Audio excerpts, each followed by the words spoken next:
ৰাইজসকল আজি আমি ডিগবৈ বিহাৰত এখনি সভা পাতিলো আমাৰ মূল উদ্দেশ্য আছিল অহা 26 নৱেম্বৰ 2024 মাৰ্ঘেৰিটাত আমি এখনি পিছ ৰেলী শান্তি সমাবেশ কৰিবলৈ সেই হেতুকে ৰাইজসকল আপোনালোকক গোটেইখিনিক মই টানি অনুৰোধ কৰিছোঁ আপোনালোকে উক্ত দিনাখন 26 তাৰিখ মাৰ্ঘেৰিটাত আহি আমাৰ লগত যোগদান কৰিহি আমাৰ মুখ্য উদ্দেশ্য হ'ল BTMC Act 1949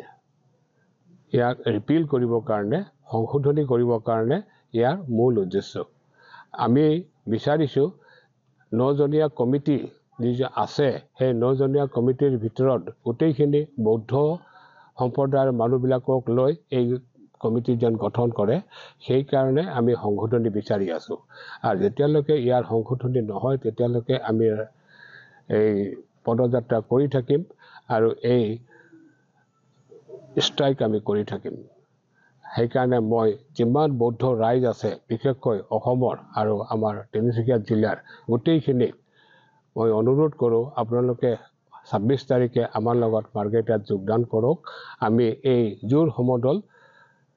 সফল কৰিবৰ কাৰণে আৰু আমাৰ যি দাবী আছে ইয়াক সাব্যস্ত কৰিবৰ কাৰণে আপোনালোকক আমি আকৌ টানি অনুৰোধ কৰিলোঁ আমাৰ সংগঠনৰ পৰা আমাৰ বৰুৱা সংগঠনৰ পৰা আমি টানি অনুৰোধ কৰিলোঁ ইমানেই